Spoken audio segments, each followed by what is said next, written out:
afternoon, everybody. Welcome to the Israel Brief, brought to you by Lay of the Land. I'm Iranian Marks with today's top stories. Israeli embassies around the world have tightened their security following warnings from Israel's defense establishment last week that we could see a significant increase in the amount of threats from Iran. The defense establishment speculated that it could be in the form of drone or UAV attacks or from cruise missiles fired towards the Jewish state. The Israeli Air Force have adjusted their air defense systems, and the army is bracing for any inevitability. Turning to the United States, and the race is on in the Democratic Party to who will stand against or run against President Trump in the 2020 elections in the United States. But addressing J Street's annual conference last night, Democratic presidential hopeful Bernie Sanders said that should he become president of the United States, a large chunk of the annual defense budget given to Israel would be given to the Gaza Strip. He said that it is time that Israel's policy or relations towards the embattled strip changed, and that it would be conditional on a two-state solution and conditional on an increase in humanitarian aid towards Gaza.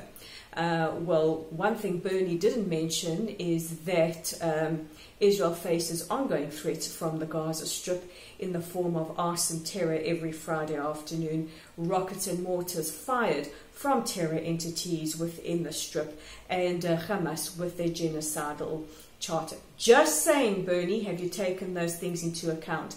He also neglected to mention the continuous humanitarian aid that is sent in from Israel into the territory via the COGAT unit.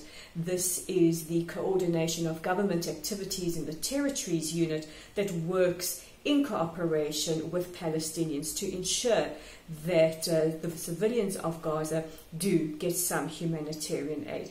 Just saying, Bernie, just saying. And an incident occurred yesterday at Benedictine University that could only be described as appalling bullying of a Holocaust survivor. Professor Kazimo, a child survivor of the Holocaust, is a guest lecturer at Benedictine University, and during his lecture he was giving yesterday, which had nothing to do with the Middle East conflict, when he was challenged by a students for a Just Palestine, who are known to be aggressive and who are known to threaten not just students on campuses but faculty and visitors as well. She challenged the Holocaust survivor, saying that somebody like him, with the experiences that he has endured, cannot afford to be neutral. The professor had said that, while he disagrees with some of the policies of the Israeli government, he does believe that Israel has a right to exist. After he reiterated Israel's right to exist, after she questioned him if he believes it, she then made her comments and stormed out of the hall. Well, we are used to anti-Israel organizations threatening speakers, threatening guests and faculty and students. I myself have been threatened when I've come to speak at various audiences. But threatening and bullying a Holocaust survivor, this is a new low. And it also reiterates the point that anyone who seems to disagree with the SJP, BDS and their supporters is immediately cancelled. So I'm going to get off my soapbox, but just in time to tell you that if you want to check out our content, which is upgraded daily, you can check out our website at www.layoftheland.online. That's www.layoftheland.online. We have a very, very interesting, very, very yummy article from Dave Kaplan all about Tel Aviv street food culture. You don't want to miss that.